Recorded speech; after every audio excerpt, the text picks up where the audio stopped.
From the BBC World Service, in association with ABC and Akashvani, this is Stumped.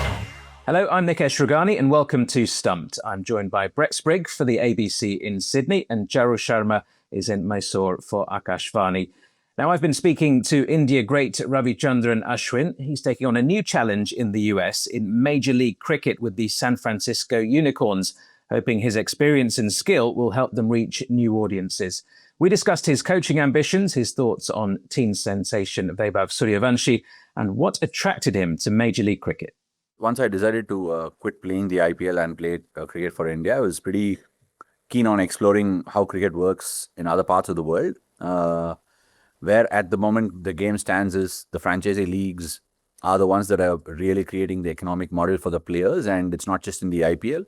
As you see, there is cricket in England now, the 100's really gone through. MLC is an interesting thing because you've got a huge Asian diaspora here, and the fact that there is a huge amount of interest, and when you do turn up here, it is going to kind of create a different sort of a market. And for me, moving on to the next chapter of my life, which could be in a year or two, is to try and get into coaching and mentorship, which gives me a great opportunity to understand players from different parts of the globe. I've played alongside them, but to understand how they work and how exactly these leagues work are very different to how a national team would work or an IPL team would work. Of course, so many leagues around the world, like you say, and different conditions, I guess, over there in the US. What were your first impressions? I know it's only been a short time since you've been out there, but your first impressions of the Major League itself and the San Francisco Unicorns franchise in particular? Look, I think we played some cricket at Dallas. The ground there, the infrastructure there is pretty impressive. I was there a couple of months ago as well.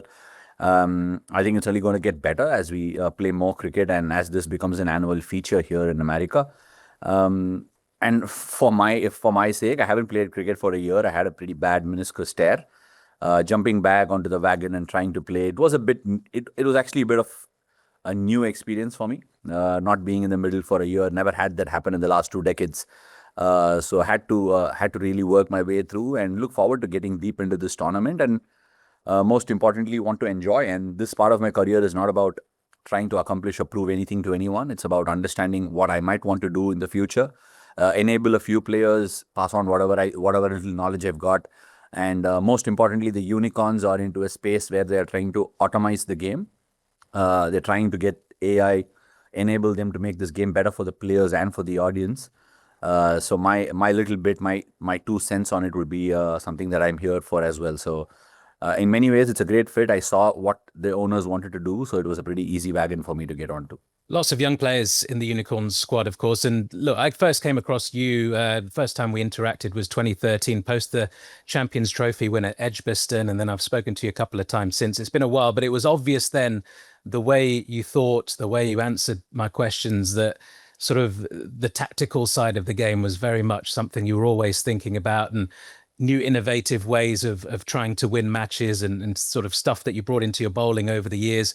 Coaching seemed like the way you would perhaps go at some point towards the end of your career and once you'd sort of hung up your boots. You haven't done that yet. You mentioned you want to get into coaching, but does that sort of draw of playing with younger players over in the US, was that something that really pulled you to go and play in America? And is that something you've enjoyed so far out there?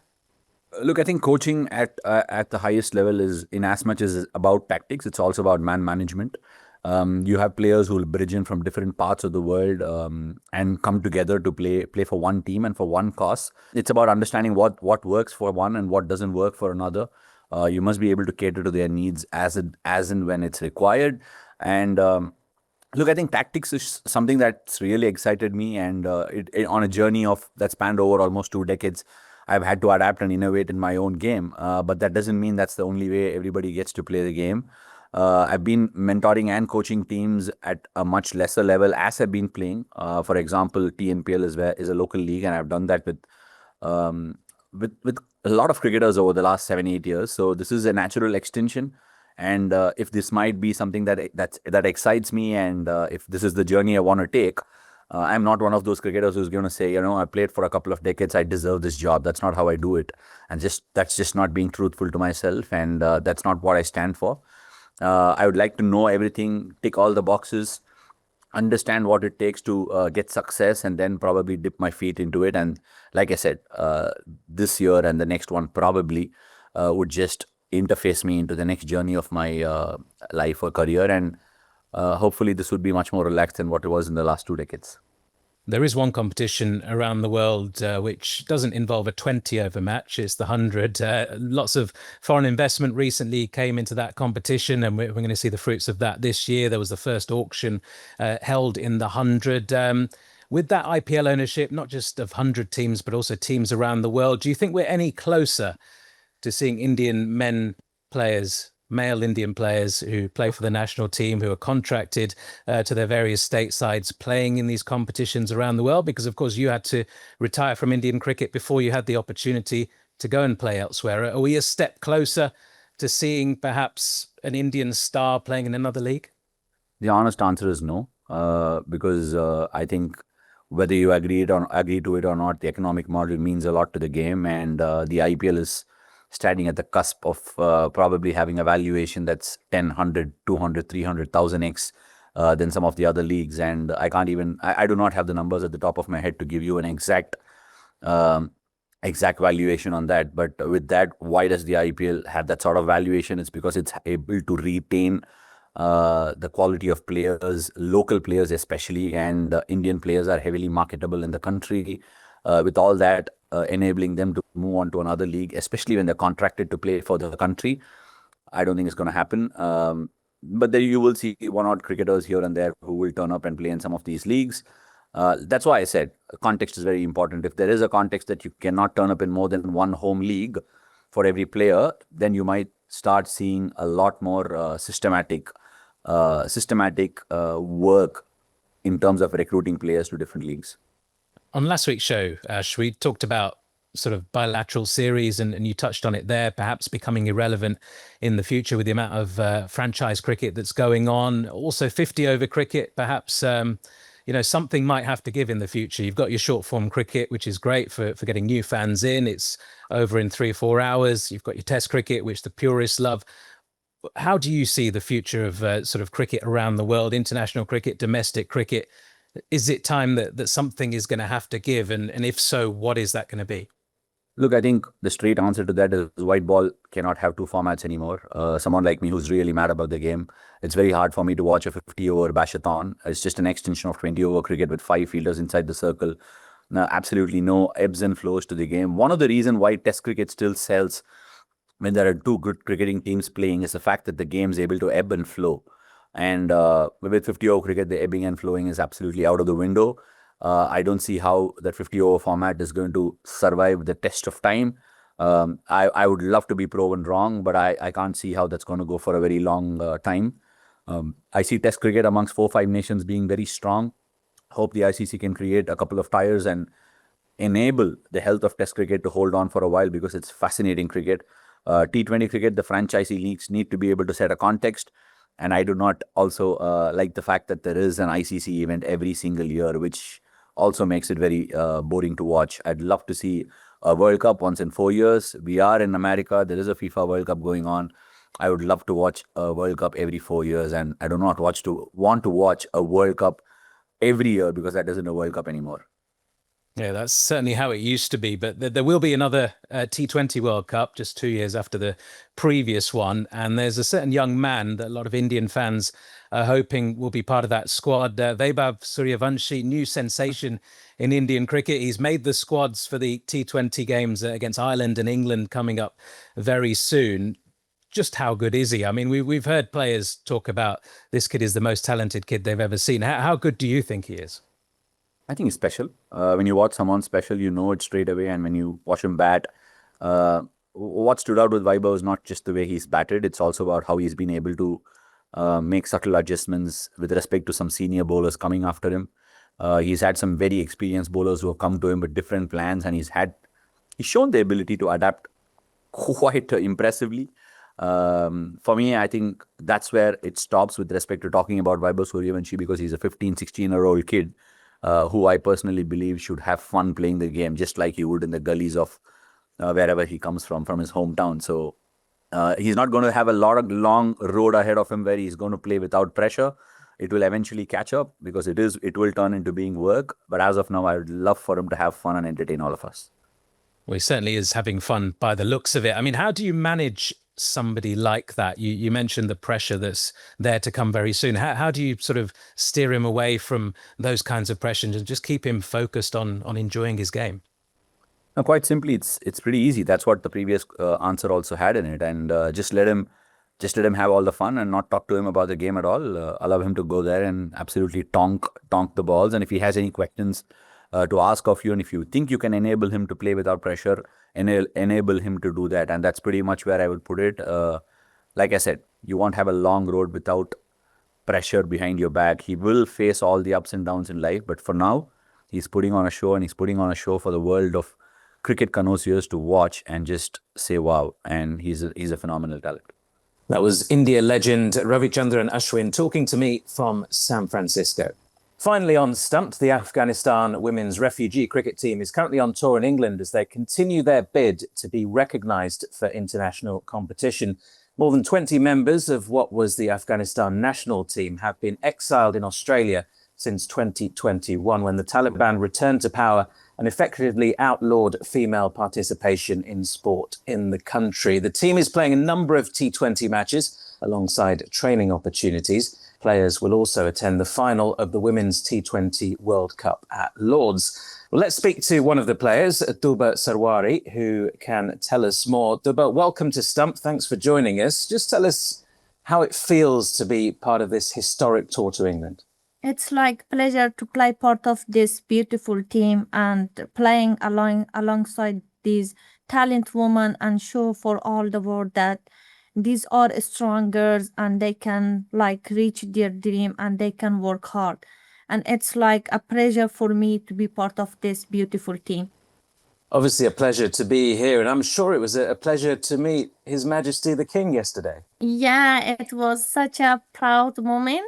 Such a special moment, and yeah, it was amazing. I just want to say wow, like we never dreamed that one day we can make it to see the Sir Charles in England, and it was such a beautiful and such an exciting time for all of our teammates.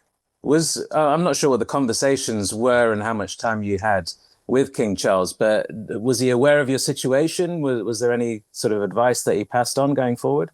I think like this kind of opportunity help us to receive more support from all around the world, especially from like ICC, and it's like motivate us to stay stronger and feel that we have these beautiful and nice and supportive people around us that they can help us to reach our dreams and playing cricket.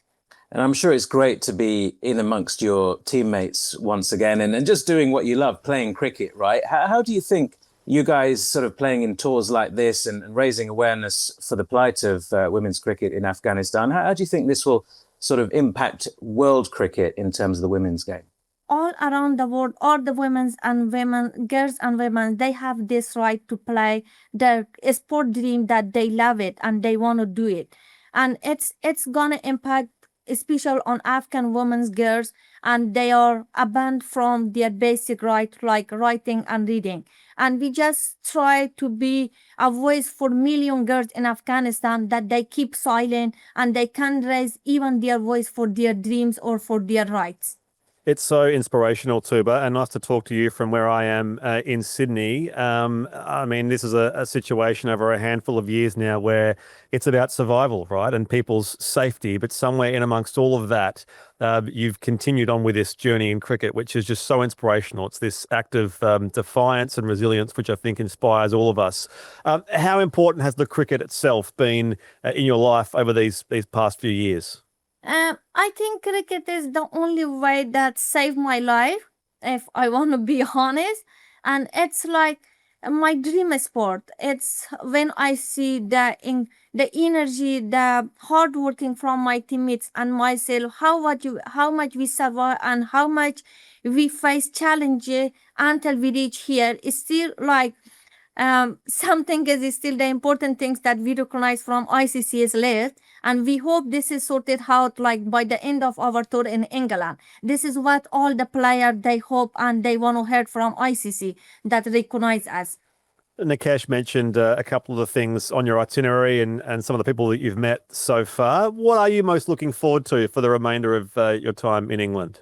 As a player, I really want to focus on to first of all learn and improve my cricket skills, and enjoying being in England for the first time. And from each match, I pick some important things that make me a good high-level cricket player in the future. It must be a fabulous experience to be traveling with all your friends and playing cricket. But I do have to ask you, I believe the ICC funding now comes to an end. I hope it continues. But what is next now for your team and your friends? As a player, everyone, when they start away, they want to know where this will be ended and what will be the result. This is the only question that always coming in my mind and my teammates' mind. Before we came to England, I was just thinking what will happen after England, and I know it's like very disappointed, but still as a player, that this is my right. What will gonna happen after England trip? Still, we don't know what's gonna happen. But the main things that we really want, that ICC recognize our team. Well, someday I hope you'll also be featuring in the final of the Women's T20 World Cup. But for now, you will be there at the ground watching the final. What are you expecting from that experience? Would be massive just to be there. It's gonna be a very special moment for all of us to see the high-level cricket players, and it's gonna motivate all the players, including me, to work hard, pushing ourselves to build a strong team and motivate from the other players. And it's gonna be such a nice moment for all of us. But would you like the ICC now to follow in FIFA's footsteps in the way that the equivalent Afghan women's refugee football team is now allowed to compete in FIFA events? Would you like the ICC to now take a similar stance so that you and your team can compete at ICC events and look to qualify for these World Cups that, like the one that's taking place right now? Of course, as a player, like every player have a dream to play under their flags, under their country name, and represent their country. This is the only things that all the players, they are looking for it to do it and recognized by their country or their ICC.